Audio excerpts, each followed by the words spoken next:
rural, la situación de las enfermedades raras en España, que va a ser presentada por don Manuel Pérez Fernández, del Colegio de Farmacéuticos de Sevilla, su presidente. Muchas gracias.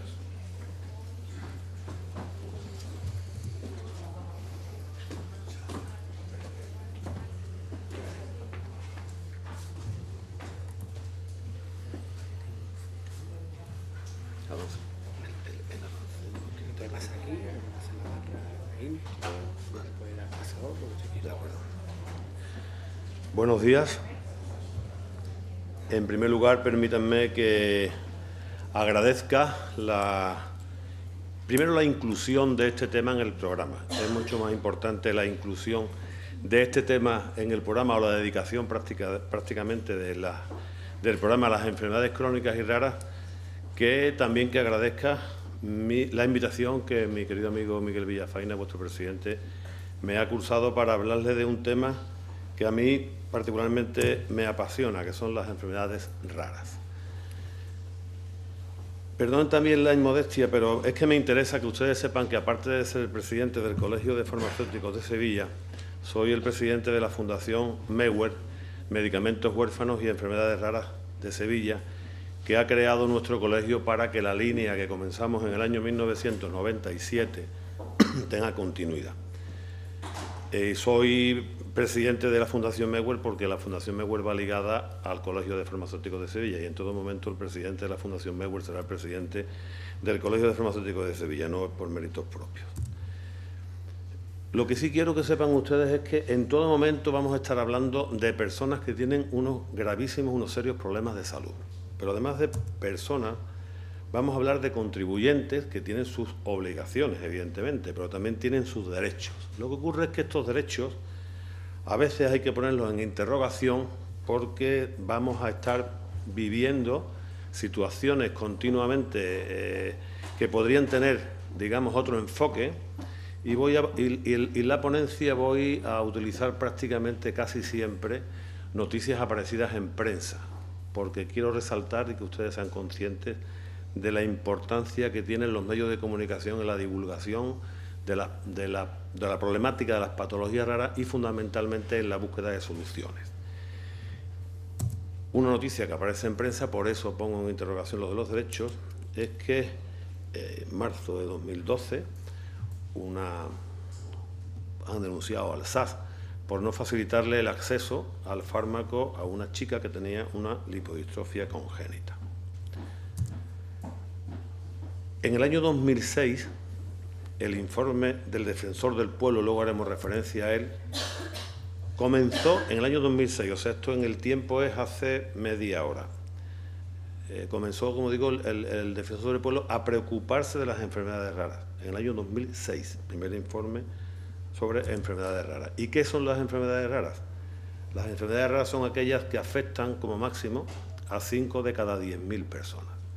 Esta cifra, que posiblemente ustedes ya la hayan oído, tengo que decirles que no es un límite caprichoso, sino que es el límite mínimo que es, entre comillas, rentable para la industria, para las personas que están investigando, para fabricar un medicamento en condiciones normales. Por debajo de 5 personas de cada 10.000 ya el medicamento vale muy caro o no es rentable. Y como al fin y al cabo estas empresas son empresas que tienen que tener rentabilidad porque cotizan en bolsa, la inmensa mayoría de ellas, si un camino de investigación no les es rentable, pues no van a continuar en él, a menos que tengan unos grandes beneficios, incentivos, o a menos que el precio sea elevado.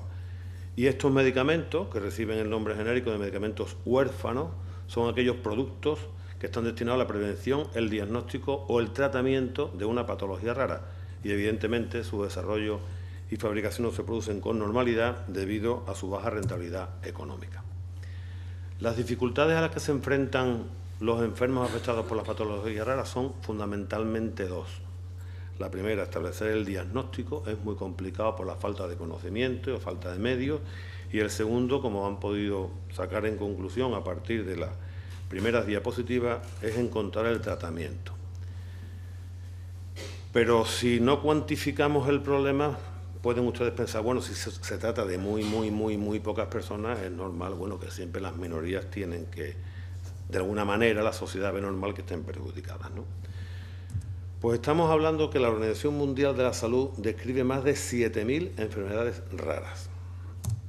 Estamos hablando que afectan entre 28 y 35 millones de pacientes en la Unión Europea porque tienen una prevalencia estimada del 7%, lo que hace que afecten aproximadamente las 7.000 patologías a 3 millones de personas desde el punto de vista estadístico. Y también desde el punto de vista estadístico pueden que afecten a 9.000 habitantes de esta ciudad, de Cádiz, el 7% de su población. Bueno, pues a pesar de ello, hay problemas para establecer el diagnóstico y para encontrar los tratamientos. Y aquí tengo que hacer una pregunta, y es ¿por qué? Y voy a contestar desde mi punto de vista. Es una opinión totalmente subjetiva. Si a ustedes no les gustan, pues posiblemente haya otras, pero fundamentalmente en el tiempo que llevo dedicado a este tema he llegado a la conclusión de que no se han investigado adecuadamente. ¿Y por qué no se han investigado adecuadamente? Porque el 80% tienen origen genético, o sea, no hay una alarma social, no hay preocupación por la transmisión de estas patologías, o sea, no son patologías prioritarias para la sociedad y la sociedad no está concienciada de su gravedad. Y también subjetivamente, en mi opinión, me pregunto, si tuvieran otro origen, si fueran infectocontagiosas, ¿creen ustedes que se investigarían? Pues mi respuesta es que sí. Si no, comparen ustedes la reacción social ante las enfermedades raras con las que ha suscitado el mal de Creutzfeldt-Jakob, el SIDA, que fue en su origen una patología rara, la legionela, el síndrome respiratorio agudo severo o la gripe A. Y hablando de la gripe A, el 30 de abril del 2009, el diario ABC publicó una noticia alarmante. La OMS alerta de una pandemia inminente y pide activar los planes de emergencia, decía diario ABC. Y Margaret Chan, la directora general de la OMS, decía que toda la humanidad estaba en peligro. Ese mismo diario y ese mismo día, creando o haciéndose eco de esa alarma social que creó la gripe A, pues decía que un bebé de 23 meses se convierte en el primer caso mortal registrado en Estados Unidos. Y recalcaba en un segundo titulares que tripulantes de Air France rechazaban volar con destino a México, que era donde se había detectado por primera vez la enfermedad, que 190 personas en Ucrania habían sido encerradas en un avión porque una de las pasajeras se quejaba de dolor de cabeza, e incluso en un restaurante solamente había servicio para llevar y los camareros tenían unas mascarillas puestas, tienen ustedes ahí la fotografía. El número total de afectados por gripe A en España fue 18.232. con una prevalencia de 3,9 personas por cada 10.000. La prevalencia de las enfermedades raras queda fijada por la OMS, no por un servidor, en 5 de cada 10.000. O sea, estadísticamente la gripe A en España fue una enfermedad rara, pero contagiosa.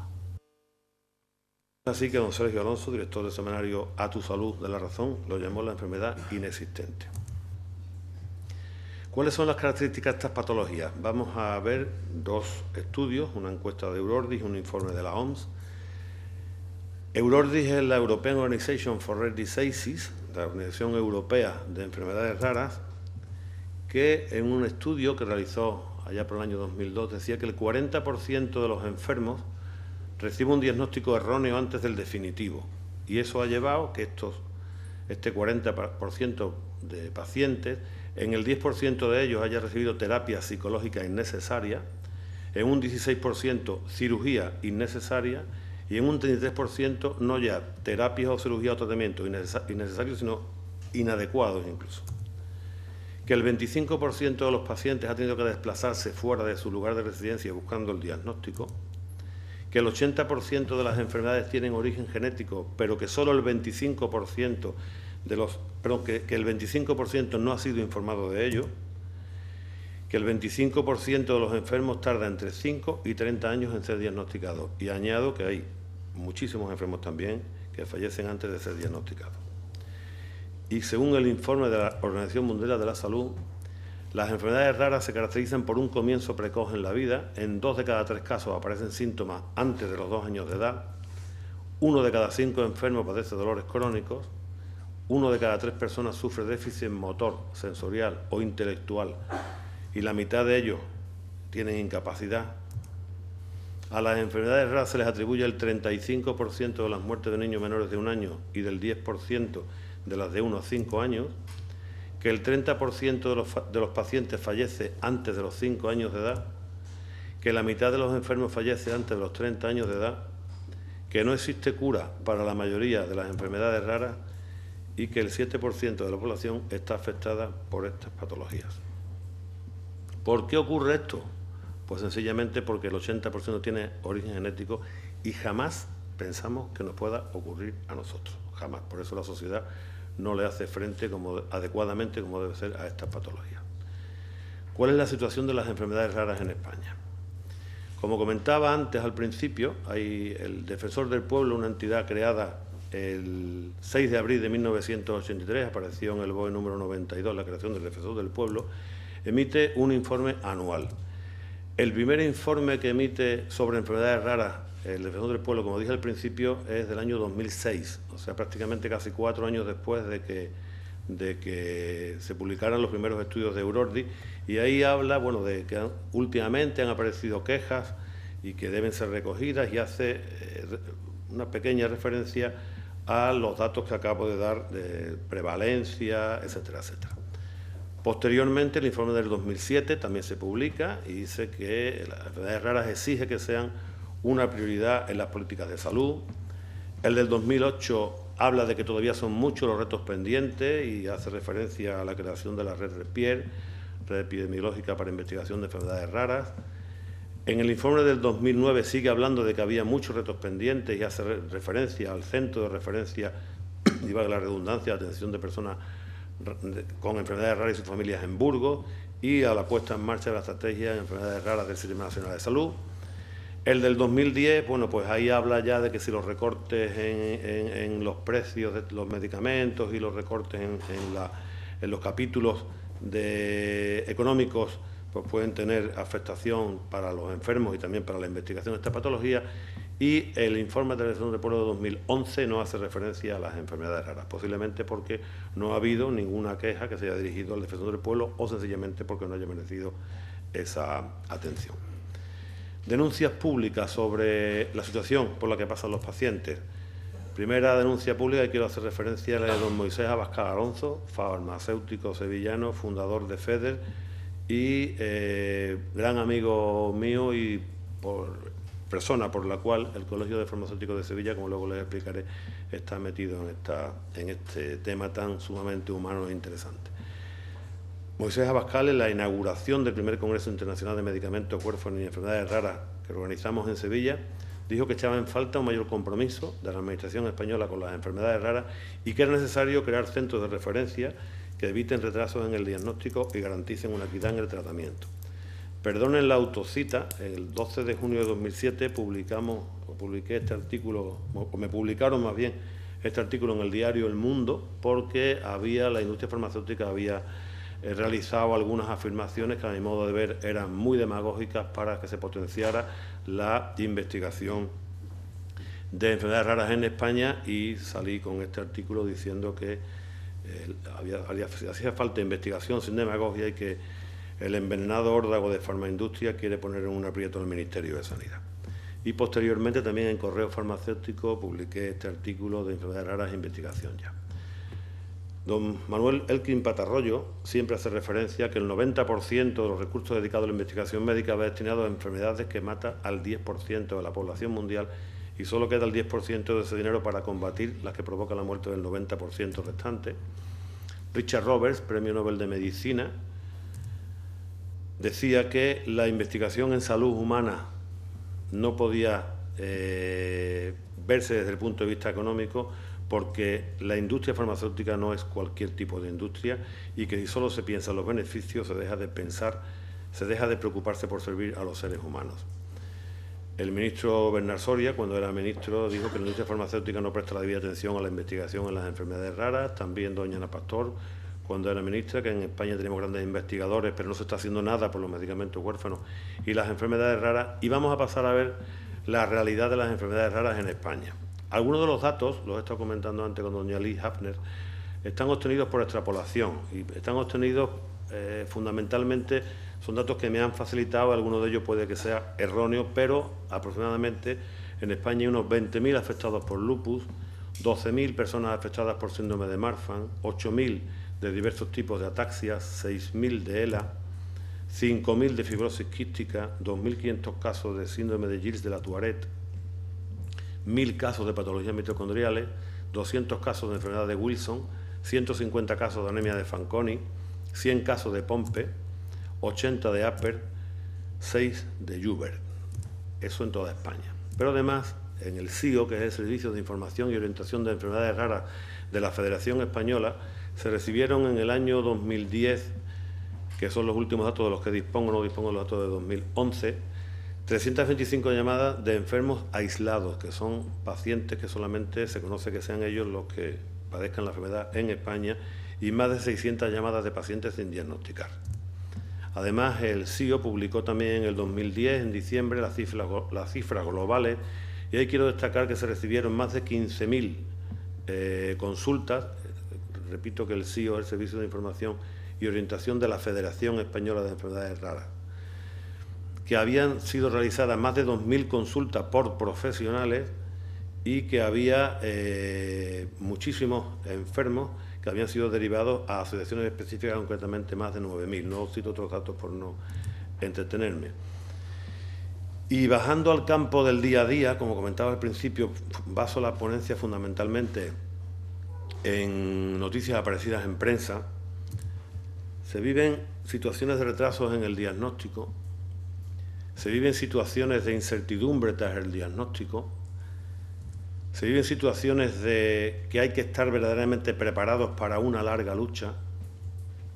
Esta madre comenta: no tiraré la toalla, lucharé por mi hijo los 365 días y pedimos que no nos abandonen y que inviertan en terapias.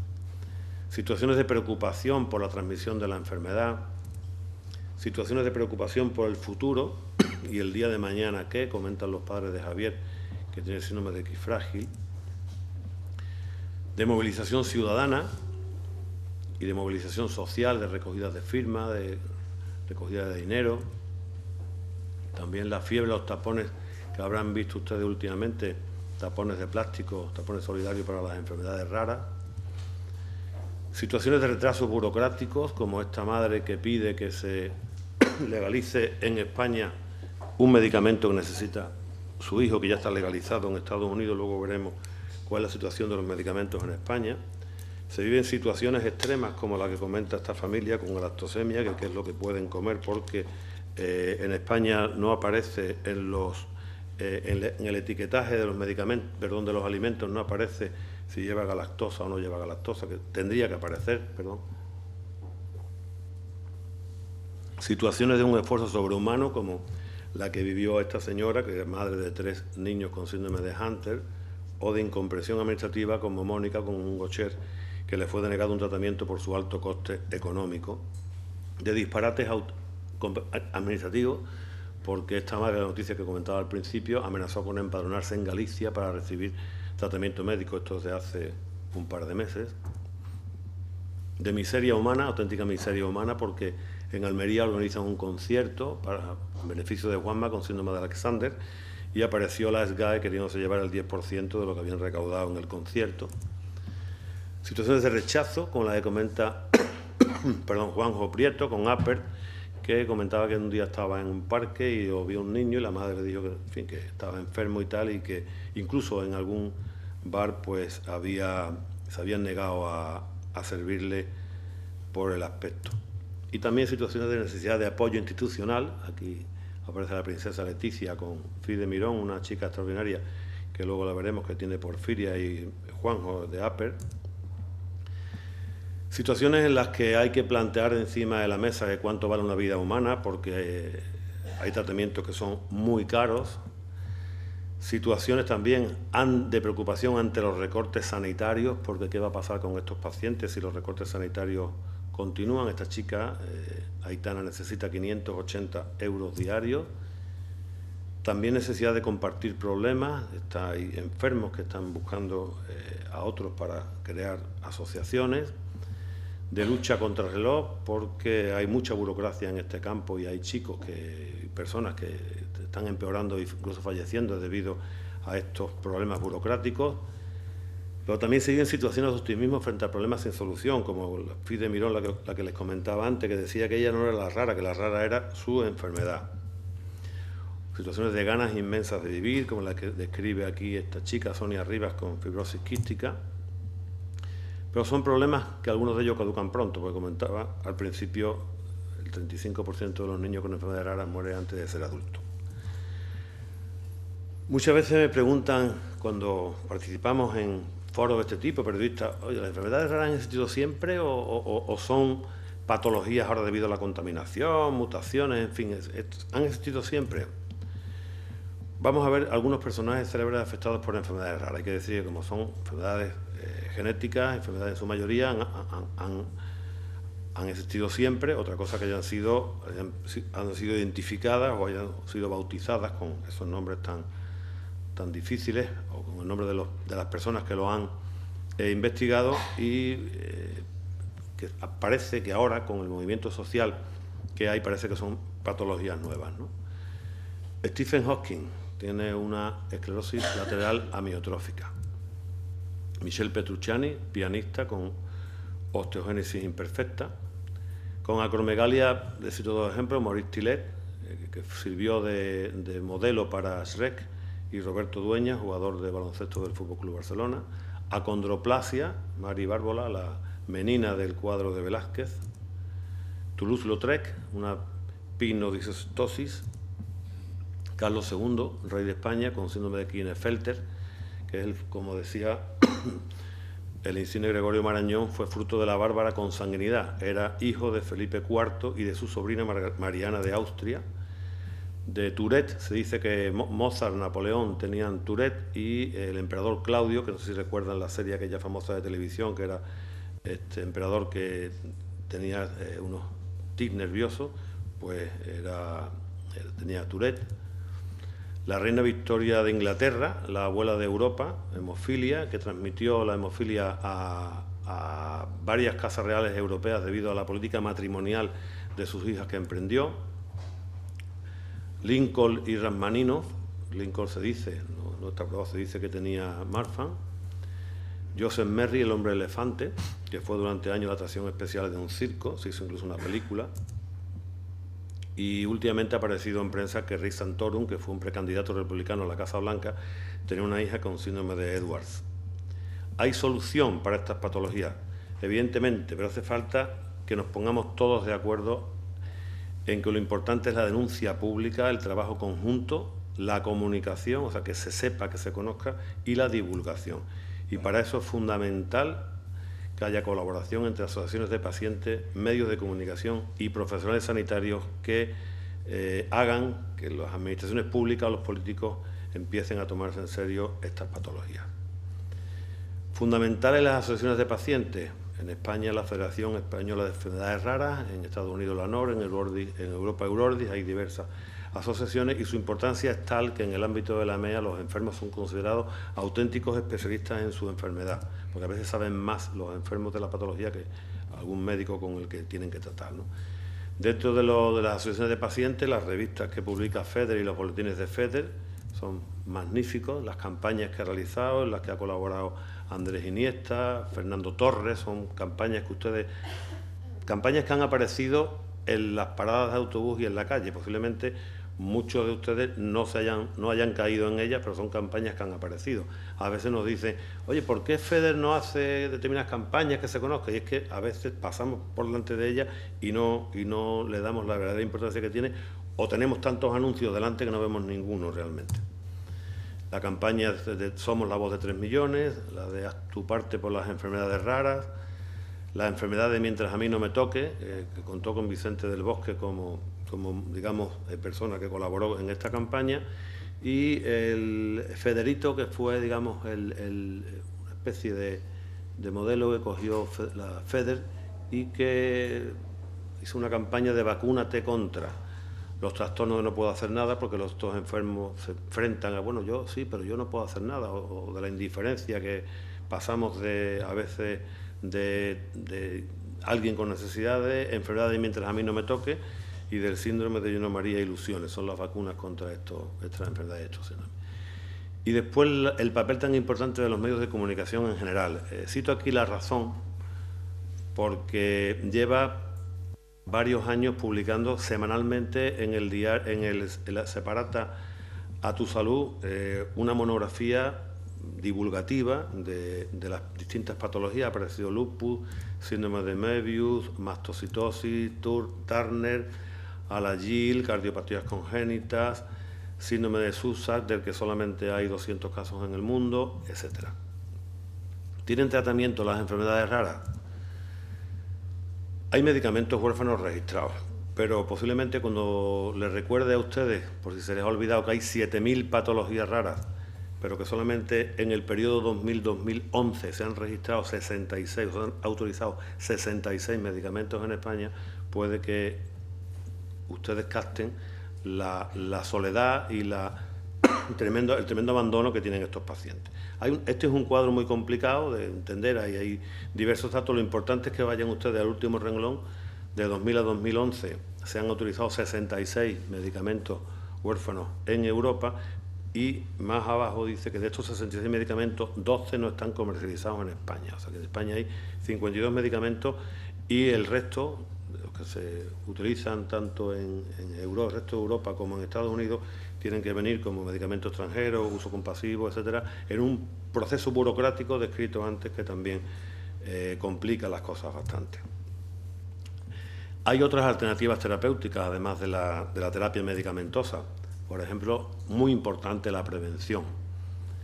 La prevención se ha utilizado tradicionalmente en España desde que se puso en marcha para la fenilcetonuria, que es una enfermedad rara, y según comentan, porque no hay datos, o al menos yo no los tengo, se están utilizando las pruebas de tándem masas para describir o para prevenir, o identificar otras patologías para realizar la prevención, que es lo más importante que hay en esta patología. También se está empezando a utilizar trasplantes de órganos en fibrosis quística, la ingeniería tisular con la creación de tejidos en epidermolisis bullosa, el trasplante de médula. Cito aquí un artículo publicado en The New England Journal of Medicine, concretamente para niños con piel de mariposa.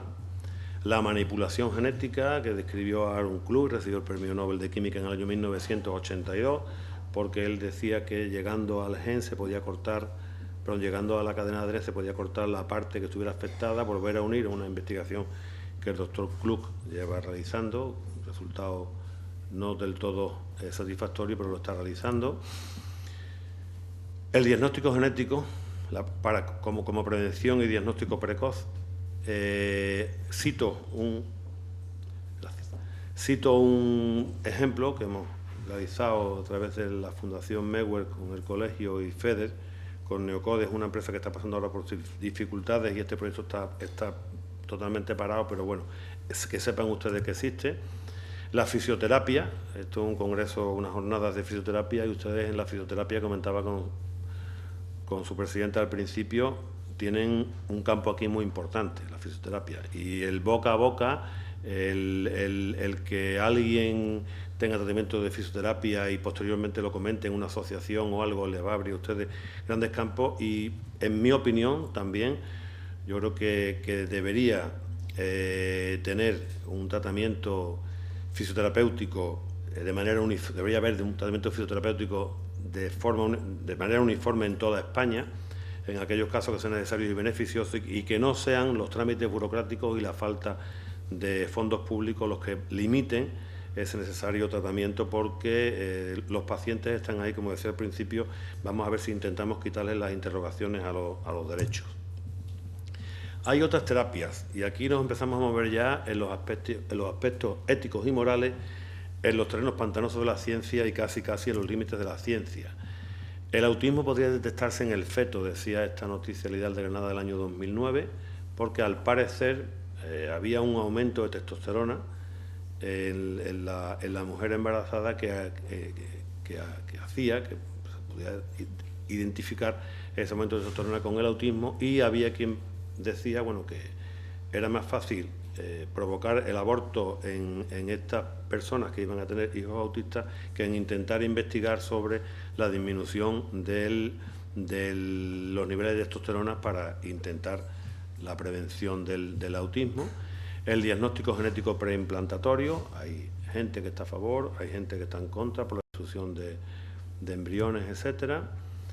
Se han hecho diversos pruebas ya de diagnóstico genético preimplantatorio en Andalucía, con enfermedad de Huntington, con diversas patologías, lo del bebé medicamento, que también han visto ustedes que se ha publicado diversos artículos últimamente. Nace un bebé para curar a su hermano, nace en Sevilla el segundo bebé español que curará a su hermano, y hay quien dice que nos estamos aproximando con tanta manipulación genética y con tanta selección hasta que lleguemos al mundo feliz de Aldous Huxley, un libro que si no han leído se lo recomiendo porque aunque se escribió en 1932 es de auténtica actualidad.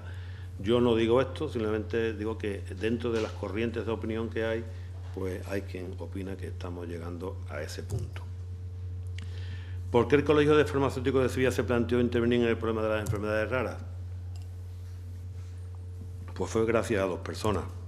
Don Moisés Abascal, farmacéutico al que he hecho referencia anteriormente, y Teresa Barco, madre de un enfermo y tristemente fallecida. En el año 1997, Teresa Barco se pone en contacto con Moisés Abascal, era una paciente de su farmacia y le comenta un problema que tenía su hijo. Don Moisés Abascal, ante la imposibilidad de resolver lo que le comentaba doña Teresa Barco, pues se pone en contacto con el Centro de Información de Medicamentos del Colegio de Farmacéuticos de Sevilla, que pone el tema en conocimiento de la Junta de Gobierno. Y la Junta de Gobierno decide organizar el primer Congreso Internacional de Medicamentos Huérfanos y Enfermedades Raras, que se programó para el año 2000, y a su vez ayudar en todo lo posible a Moisés Abascal y a otras personas muy interesadas en el tema, en la creación de la Federación Española de Enfermedades Raras, que tuvo su sede original en Sevilla. Para ello solicitamos la colaboración de los mejores padrinos. Don Santiago Grisolía fue presidente del Comité Científico y su Majestad la Reina Doña Sofía, presidenta del Comité de Honor, y así han seguido siendo hasta el 6º Congreso que celebraremos en febrero del 2013, al que están ustedes invitados en Sevilla. En el primer Congreso, pues lo que hicimos o lo que comprobamos es que se vio como revulsivo para la toma de conciencia de este auténtico problema de salud pública. Estamos hablando del año 2000. La Administración empezó a destinar recursos económicos para el sector, empujado fundamentalmente por una magnífica labor de FEDER y también porque empezaron a aparecer noticias en la prensa, y se consiguió que las asociaciones de pacientes se convirtieran en un organismo imprescindible en la gestión y control de los programas sanitarios.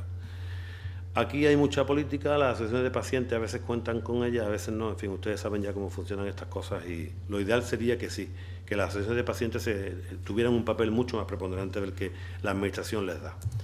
Organizamos el segundo Congreso y aquí dotamos 2 becas de investigación y un primer premio periodístico para que se siguiera trabajando en prensa el tema. En el 2006, o sea, 6 años después del primer Congreso, aparece el primer informe del Defensor del Pueblo.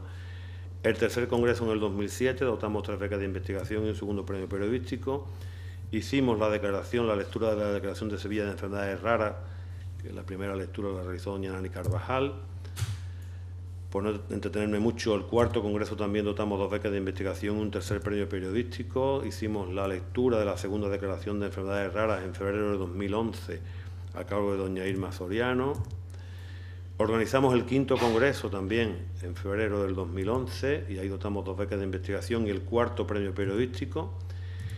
Y de la colaboración del Colegio de Farmacéuticos de Sevilla con FEDER, pues han salido muchos congresos, han salido premios periodísticos, becas de investigación y sobre todo ha salido una amistad, una relación magnífica a prueba de bombas, y nuestro apoyo a FEDER va a ser incondicional siempre.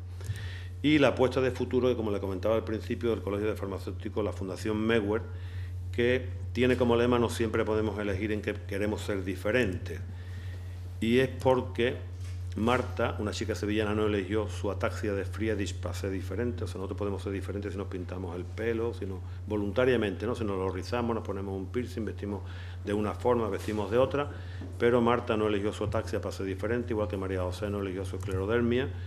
ni Rosa su aniridia, ni Miguel el síndrome de Hunter para su hijo Miguelito, por el que falleció con 14 años, ni Mónica el Gaucher, ni Lola el Pompe de su hijo, ni Juan Manuel su enfermedad neuromuscular, ni Nicolás su Marfan, ni María Eugenia para su hijo la epidermolisis bullosa, ni Cristina eligió vivir sin diagnóstico para ser diferente, y así hasta 3 millones de españoles. Son casos reales lo que les acabo de poner. Y bueno, intentando ajustarme al tiempo, termino diciéndole que les recomiendo 3 películas de cine para que ustedes tomen conciencia realmente del problema. Medidas extraordinarias, que trata de la enfermedad de Pompe, que posiblemente algunos de ustedes la hayan visto. El aceite de Lorenzo, del año 1992, de una adrenoleucodistrofia, posiblemente ustedes no la hayan visto y no la conozcan. Les recomiendo que vean la película y posteriormente, siempre posteriormente, por favor, nunca antes, consulten en internet, pongan Lorenzo Odone, que es el nombre del chico, y vean qué ocurre con Lorenzo una vez que termina la película, porque la historia sigue. Pero si lo ven antes en internet, evidentemente la película pierde toda su gracia. Y el que cité al principio también, El hombre elefante del síndrome de Proteus. Y nada más, muchísimas gracias por su atención, y lo que sí espero es que la ponencia les haya servido. Les animo a trabajar muchísimo en este campo, porque es importante profesionalmente para ustedes y sobre todo para los enfermos, y espero que a partir de ahora hagan ustedes suya nuestra causa. Muchísimas gracias.